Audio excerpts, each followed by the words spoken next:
안녕하세요. 책 읽어주는 남자 채널 북스입니다. 오늘 소개해드릴 책은 스낵 인문학이라는 책이고요.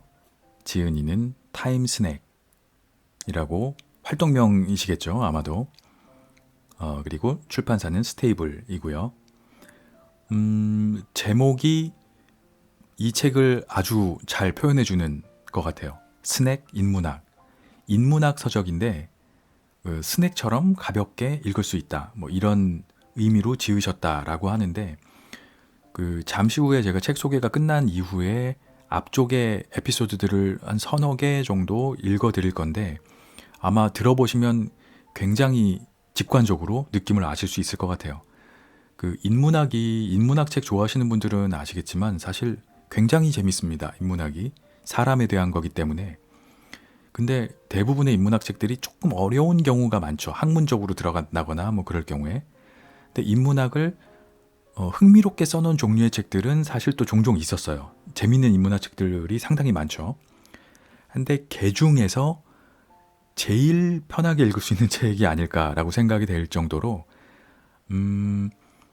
아주 재미있고 그리고 교훈적이고 지식도 얻을 수 있는 그런 아주 소중한 책을 알게 된 것 같습니다. 이 책은 요즘에 뭐 여러 가지 책들이 이런 방식으로 나오는 것 같은데요. 유튜브 채널을 컨텐츠를 베이스로 해서 만든 책이에요. 유튜브 채널 중에 타임스낵이라는 채널이 있다고 합니다. 그 타임스낵이라는 유튜브 채널이 이런 인문학적인 것들을 짧은 지식들을 짧게 알려주는 이런 채널인데 한 70만 구독자라고 돼 있네요. 책에는 뭐 지금은 더 됐을지는 모르겠습니다만은 거의 뭐 100만에 육박하는 아주 유명한 재미있는 유튜브 채널 타임스낵에 나왔던 48가지 에피소드들을 추려서 책으로 엮은 인문학 서적입니다. 뭐 그렇다 보니 짧고 재미있고 의미 있는 에피소드들이 모아진 거라 재미없기 힘든 구성이죠.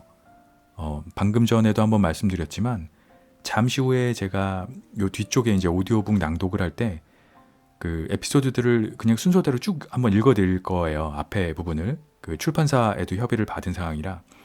근데 한번 듣다 보시면 그냥 빠져들어서 계속 듣게 되시지 않을까. 저는 읽으면서 그랬어요.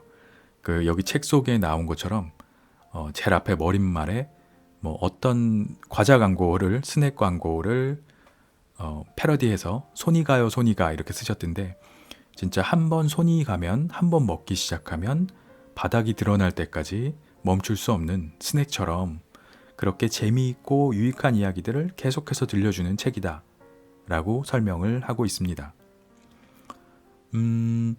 뭐 몇 가지 에피소드들을 읽어드리기도 하겠지만 그 타이틀만 들려드려도 아마 어떤 내용인지 아실 수 있을 거라 몇 가지 읽어드리면 뭐 버거킹은 말 한마디로 어떻게 구글을 해킹했을까? 70일 동안 자면 2천만 원을 주는 아르바이트 있다 없다. 뭐 또 엘리베이터에 거울이 설치된 계기는 무엇일까? 이미 냉동인간이 된 600명의 사람들이 있다는데 뭐 이런 꼭지들이에요. 이런 꼭지들이 48개가 들어있는 책이고요. 중간부터 읽든 어디서부터 읽든 상관없죠. 그러니까 그냥 정말 쪽 시간이 났을 때, 자투리 시간이 났을 때 보통 저희는 뭐 유튜브를 보거나 핸드폰을 보잖아요. 5분, 10분 시간이 날 때. 뭐 웹툰을 보거나 이제 그런 시간에 볼 수 있는 책이다라고 할 수 있을 것 같습니다. 유익하고 재밌어요. 제가 많이 활용하는 캐치프레이즈 중에 하나가 TVN 방송사의 캐치프레이즈로 예전에 쓰였던 재미와 의미 뭐 이런 것이 있는데 정말 정확하게 그런 것 같아요. 재미와 의미 아주 재미있고 편하게 읽히고 술술 읽히면서도 읽으면서 그냥 상식이 막 쌓이는 이제 그런 책이다라고 소개를 드리고 싶습니다. 강력하게 추천하는 책입니다. 뭔가 굉장히 큰 것을 얻기보다는 아주 유익하고 재미있는 책이에요. 재미도 있으면서 지식과 지혜도 생기고 상식도 생기는 책이다 라고 소개를 드리고 싶습니다. 편하게 접해보셨으면 좋겠고요. 잠시 후에 읽어드리는 에피소드들을 들어보시면 아, 이런 책이구나 하고 단박에 이렇게 직관적으로 아실 수 있는 책이라 한번 들어보시고 네, 선택을 하셨으면 좋겠습니다. 제법 자신 있게 추천드릴 수 있는 책입니다. 읽어보시기를 강력하게 추천드립니다. 스낵 인문학. 간편하고 짤막하게 세상을 읽는 3분 지식. 타임 스낵 지음. 스테이블. 시작하는 말. 손이 가요 손이가 인문학에 손이 가요. 스낵 컬처라는 말이 있다. 과자를 먹듯 가볍게 5에서 15분의 짧은 시간 안에 소비하는 컨텐츠를 뜻한다. 웹툰이나 웹드라마 등이 여기에 속한다. 자투리 시간에 스마트 기기로 접속해 문화생활을 즐기는 사용자들이 늘어나면서 생긴 새로운 라이프 스타일을 반영한다. 그런데 이 책의 제목은 무려 스낵 인문학이다. 두 단어는 언뜻 전혀 어울리지 않는 조합처럼 보인다. 어떻게 인간의 문제나 사상, 문화 등을 연구하는 인문학을 간식거리 먹듯이 가볍게 즐길 수 있다는 말일까? 이 책은 가볍게 시작했다가 자꾸만 손이가 봉지의 바닥을 보고야 마는 스낵처럼 경제, 역사, 과학, 예술, 심리, 상식 분야의 이슈를 흥미로 시작해서 지식으로 알차게 마무리하는 구성을 가진다. 모두 48개의 꼭지로 각 내용은 길지 않은 분량 내에서 사진과 일러스트를 곁들여 만만한 접근성과 계속해서 읽어나가는 즐거움까지 놓치지 않으려 애썼다. 모든 주제에 관해 최대한 쉽고 재미있게 풀어내고자 했으며 문장 안에서 나름대로 경쾌한 톤을 유지해 혹여 독자가 책을 읽다 졸지 않았으면 하고 신경을 썼다. 스낵 인문학의 내용은 2018년부터 필자가 운영하는 유튜브 채널 타임 스낵에 업로드한 컨텐츠가 근간이 되었다. 약 70만 명의 구독자가 흥미롭게 봐준 수백 개의 컨텐츠 중 알아두면 쓸모 있을 지식 48가지를 선별해 추가로 자료를 모으고 새롭게 정리한 것이다. 독자들에게 이 책이 시간을 내서 봐야 하는 책이 아닌 남는 시간을 때울 때 부담 없는 책, 그러면서도 삶에 도움을 주는 책이 되면 좋겠다. 1장 경제. 버거킹이 말 한마디로 구글을 해킹한 방법. 현재 전 세계에서 가장 큰 인터넷 기업으로 관련 서비스와 제품을 전문으로 취급하는 다국적 기술 회사 구글. 그야말로 가장 최신의 IT 기술이 총망라된 구글도 과연 해킹을 당한 적이 있을까? 말도 안 되는 이야기 같지만 실제로 구글을 어떠한 프로그램도 없이 손쉽게 해킹해버린 패스트푸드 가게가 있다. 바로 와퍼로 잘 알려진 업계 2위 버거킹이다. 버거킹은 이 해킹을 통해 자사 제품을 공짜로 광고하며 구글의 자존심을 완전히 구겨버렸다. 도대체 어떻게 햄버거가 주력 상품인 버거킹이 아무런 기술도 없이 구글을 해킹할 수 있었을까? 버거킹이 사용한 아이디어는 바로 인공지능 스피커였다. 국내에서는 KT의 기가진이나 네이버 클로바가 주로 사용되는데 이들 스피커에는 음성 인식 비서 서비스가 내장되어 있어 질문에 대한 답변으로 정보를 검색하거나 음악을 트는 등의 명령을 수행한다. 영미권에서는 애플의 홈팟, 구글의 구글 홈, 아마존의 에코가 널리 쓰인다. 2017년도 1월, 아마존에서는 이 시스템 때문에 진땀을 빼는 사건이 하나 생긴다. 미국 텍사스에 사는 6살 어린아이가 에코를 이용해 평소 가지고 싶었던 인형의 집을 주문해버린 것이다. 아이는 에코에 프로그래밍된 인공지능 비서 알렉사에게 알렉사, 인형의 집 주문해줘 라는 명령을 내렸고 부모가 모르게 장난감 쇼핑에 성공한다. 당시는 한창 인공지능 스피커 기술이 세상에 알려지기 시작하던 때였기에 이 소식은 미국의 여러 방송국에서 뉴스로 보도되었다. 그런데 진짜 사고는 그 다음에 일어난다. 이 뉴스를 소개하던 한 아나운서가 알렉사, 인형의 집 주문해줘 라는 말을 똑같이 따라하면서 뉴스를 시청하고 있던 각 가정의 텔레비전 옆에 놓인 에코에게 명령을 내린 것이다. 이에 반응한 스피커들은 똑같이 인형의 집을 주문해버렸다. 아마존은 이 사건으로 약 7천만 달러에 달하는 오류 주문을 환불해 주느라 한동안 진땀을 빼야 했다. 버거킹은 바로 이 기술을 광고에 활용해 보기로 생각한 것이다. 햄버거를 효과적으로 홍보할 방법을 찾던 중 구글 홈을 이용한 아이디어를 떠올렸다.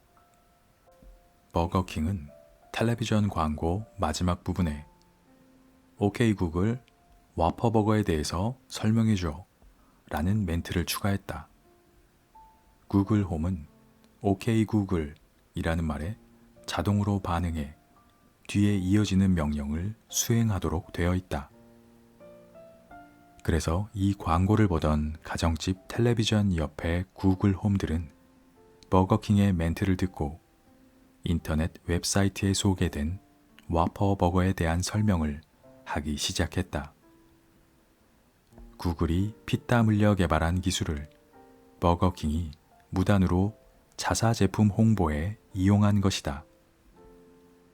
사람들은 이 광고가 구글의 기술을 허락도 없이 이용해 해킹한 것과 다름없으므로 하이젝트 AD, 즉 납치 광고의 일종이라고 이야기했다.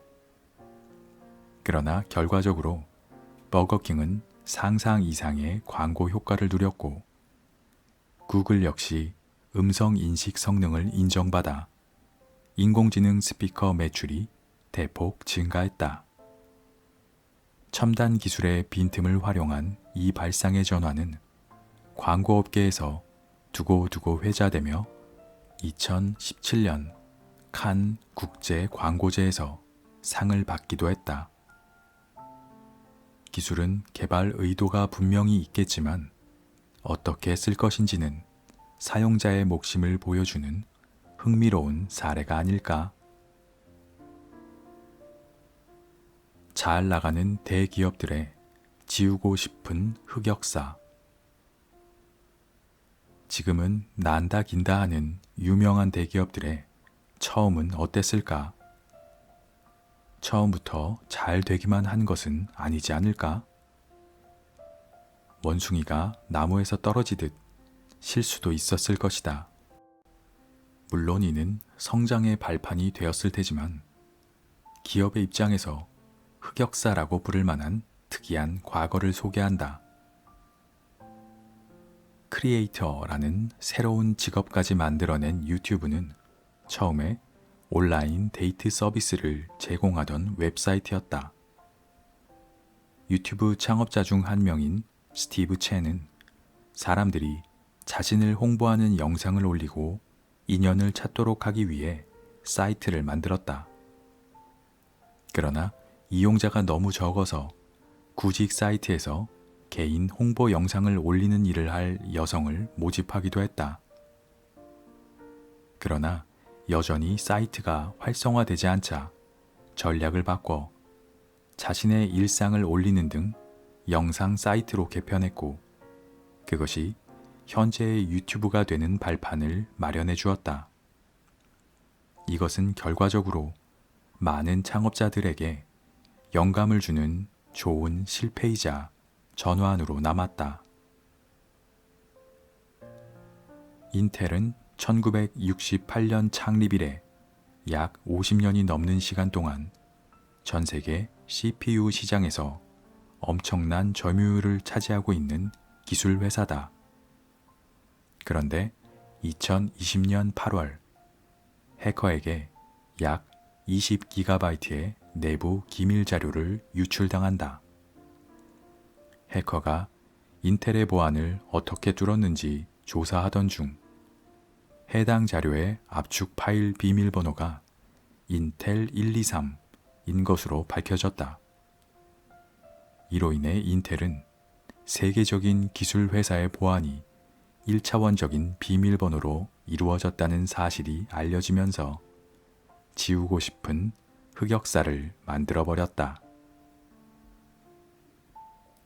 혁신적인 기술과 디자인으로 사랑받는 세련된 이미지의 기업 애플에게도 흑역사는 존재한다. 불과 10여 년 전 애플이 공식적으로 출시한 알록달록한 양말 모양의 아이팟 케이스다. 이 케이스의 모습을 보면 마치 시장에서 묶음으로 파는 것 같은 진짜 양말과 흡사한 재질과 디자인인데, 놀랍게도 스티브 잡스가 직접 발표까지 하면서 열심히 홍보했던 제품이다. 발표 당시 사람들은 아이팟에 양말을 씌우겠다는 잡스의 말을 농담으로 생각하고 박장대소했지만 실제로 제품이 출시되자 경악을 금치 못했다. 결국 이 케이스는 2012년도에 판매가 중지되면서 애플이 판매했던 궤작 순위에 당당하게 입성한다. 콜라 하면 바로 떠오르는 회사 코카콜라는 영원한 라이벌 펩시 때문에 민망한 흑역사를 만든 적이 있다. 1975년 펩시는 일반인을 대상으로 콜라의 포장을 가린 채 맛으로만 승부를 보는 펩시 챌린지를 기획했고, 여기에서 코카콜라를 누르고 압도적으로 승리한다.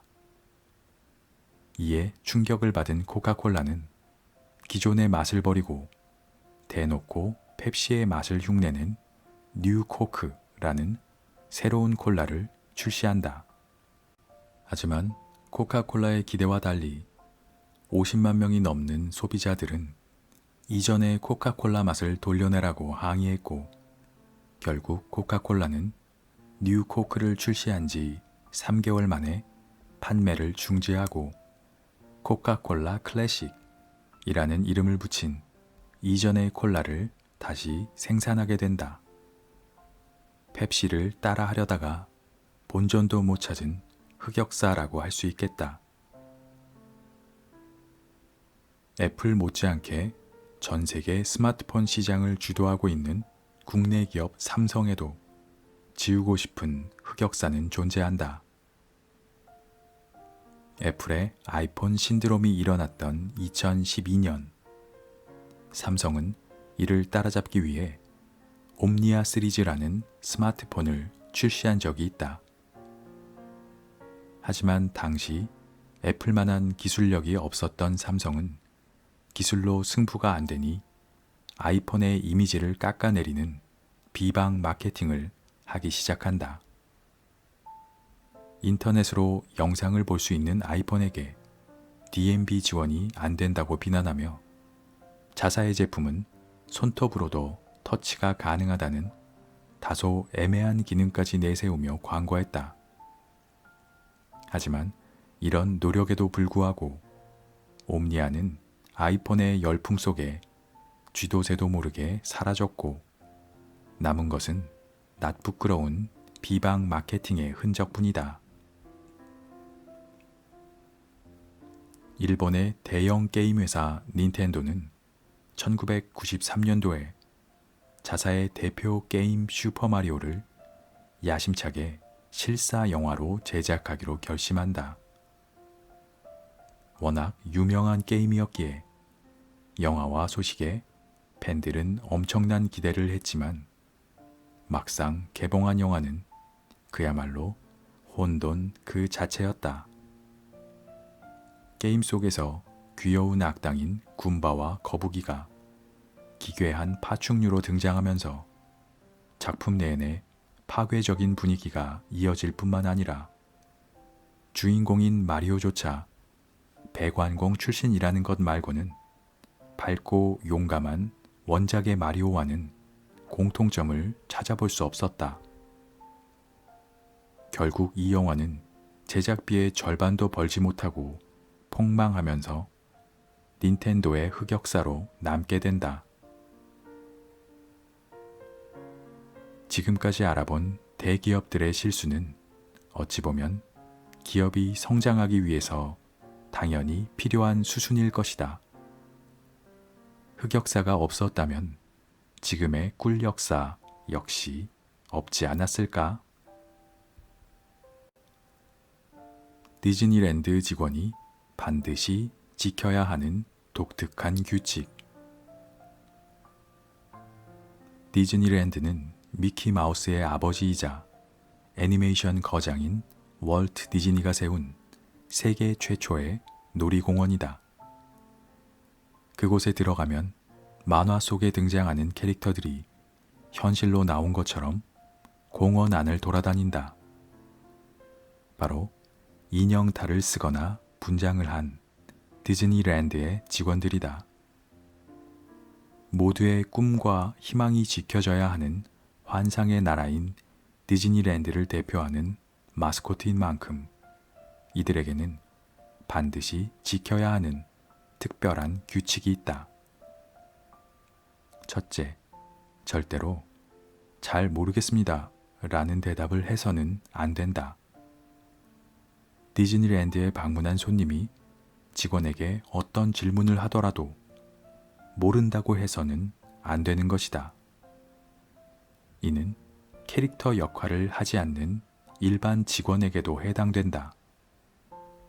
상상력과 가능성으로 가득한 동화 속 세상인 디즈니랜드에서는 어물거리는 대답을 해서는 안 된다는 철저한 신념에 의해 만들어진 규칙이다. 그래서 만일 한 아이가 매표소 직원에게 팅커벨이 무엇을 먹는지 물어본다면 그는 정확한 답을 모르더라도 재빠르게 아주 작은 사과라고 대답할 줄 아는 재치를 보여야만 한다.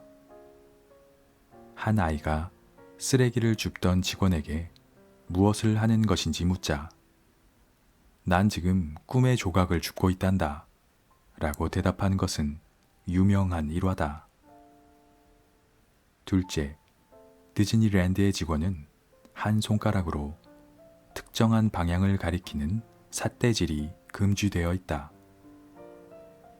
그 대신 손님이 길이나 방향을 물어보면 반드시 검지와 중지를 붙여 방향을 가리켜야 한다. 이 손동작은 담배를 좋아하던 월트 디즈니가 손가락에 담배를 끼고 방향을 가리키던 습관에서 유래된 것인데 현재는 디즈니 포인트라고 불리며 손님들에게 예의를 보이고 디즈니에게 경의를 표하는 의미로 사용되고 있다. 셋째, 디즈니랜드의 직원은 외모를 깔끔하게 가꿔야 한다. 이들은 아이들이 선망하고 꿈꾸는 동화 속 세상에 있기 때문에 문신을 하거나 네일 아트를 해서는 안 되는 등 상당히 엄격한 용모 규정을 가지고 있다. 이외에도 손톱의 길이, 머리색, 안경의 모양 등까지 철저하게 관리된다. 넷째, 디즈니랜드의 직원은 SNS와 같은 공개적인 웹상에서 본인의 직업을 밝혀서는 안 된다. 디즈니랜드에서 봤던 미키마우스가 지난주에 호프집에서 맥주를 마시던 그 친구였어? 라고 느끼는 일이 일어나서는 안 되기 때문이다. 직업을 비밀로 하는 것은 스파이에게나 해당하는 게 아닌 것인가? 캐릭터를 연기하는 사람은 근무 시간이 끝나도 여전히 캐릭터로 남아야 한다는 디즈니랜드의 정신이다. 다섯째, 디즈니랜드의 직원은 남에게 불쾌감이나 불안함을 주는 언어를 절대 사용해서는 안 된다. 그래서 생겨나게 된 것이 직원끼리만 이해하는 비밀 코드. 예를 들어 손님 한 명이 놀이기구를 타고 난 후 구토를 했다면 직원들은 이걸 코드 V라고 부른다. 또 놀이기구에 이상이 있을 때는 코드 101이라고 이야기해야 한다. 그리고 한 가지 더 약간 오싹한 경우가 있는데 디즈니랜드는 죽어서도 동화 속에 살고 싶은 사람들의 유언 때문에 매년 유골을 뿌리러 오는 손님들이 많다. 그래서 이런 상황이 오면 백색 가루 경보라는 코드를 말하고 놀이기구를 중지한 후 대대적인 청소를 시작한다. 디즈니랜드에는 이외에도 많은 규칙이 존재한다.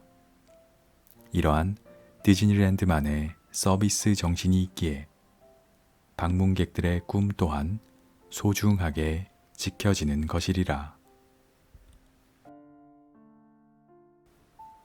실수로 생겨났다가 히트 상품이 된 5가지 물건들. 실수는 성공의 어머니라는 말이 있다. 이처럼 세상에는 우연한 실수로 만들어졌다가 엄청난 흥행을 불러일으킨 발명품들이 있다. 1866년 노벨이 산업 현장용으로 개발했다가 군사 무기로 널리 사용된 다이너마이트도 마찬가지다. 하지만 이는 히트 상품이라고 부르기에는 부정적인 방향으로 사용된 경우가 많았기에 이와 반대로 세상을 더 이롭게 하거나 혹은 유쾌하게 만든 발명품 5가지를 살펴보자. 첫째, 슬링키. 어렸을 때 한 번쯤은 형형색색의 스프링 장난감을 느리기도 하고 계단에 굴려보기도 하면서 놀았던 경험이 있을 것이다. 슬링키를 개발한 사람은 리차드 제임스라는 미국의 해군 엔지니어였는데 하루는 해군 전함의 전력을 체크하는 기계를 만들던 도중 실수로 부품 중 하나였던 스프링을 떨어뜨리게 된다. 떨어진 스프링은 탄성에 의해 스스로 바닥을 걷는 것처럼 보였고 리처드는 이를 활용해서 장난감을 만들면 좋겠다고 생각한다. 그는 1년 동안 이 일에 몰두했고 1945년에 탄생한 슬링키는 70년이 넘는 시간 동안 3억 개 이상 판매되며 무려 2,800억 원이 넘는 수익을 기록했다. 둘째, 콘프레이크. 원래 켈러그의 제품 이름이었지만 워낙 유명해져서 온갖 종류의 시리얼을 지칭하는 대명사가 되었다. 콘프레이크 역시 우연에 의해 탄생했다. 1894년 미국의 내과 의사였던 존 하비 켈러그는 동생 윌 키스 켈러그와 함께 병원에서 환자를 위한 건강식품 개발에 힘쓰고 있었다. 그러던 어느 날 음식을 만들기 위해 준비한 밀가루 반죽을 필요 이상으로 숙성시키는 실수를 한다. 켈러그 형제는 많은 양의 반죽을 그냥 버리기에 아까웠는지 이를 면으로 만들기 위해 롤러로 돌리기 시작한다. 그런데 롤러에서 면이 아닌 딱딱하고 납작하게 눌린 밀가루 반죽 덩어리들이 나왔다. 형제는 이것을 그대로 튀겨서 우유와 함께 환자들에게 제공했다. 이 메뉴는 환자들에게 엄청난 인기를 끌었고 지금의 콘프레이크로 발전하게 된다. 셋째, 포스트잇. 간단한 메모를 남겨서 종이나 벽면에 붙여 놓을 수 있는 포스트잇은 일이나 공부를 할 때 아주 요긴하게 쓰이는 문구 중 하나다. 이를 개발한 사람은 세계적인 문구회사 3M의 직원 아서 프라이. 그는 평소에 성경을 본 후 마지막으로 읽은 위치를 표시하기 위해 작은 종이 조각을 끼워 놓고는 했다. 그러나 성경을 다시 펼칠 때마다 종이가 매번 떨어져서 불편했다. 아서는 어떻게 하면 종이가 고정될 수 있을까 고민하다가 종이 조각의 끝부분에 접착제를 바르는 아이디어를 떠올린다. 그는 접착력이 약해서 개발이 중단된 3M의 실패한 접착제를 이용해 비로소 쉽게 떼었다 붙였다 할 수 있는 종이를 만들게 되었다. 이것이 지금의 포스트잇이다.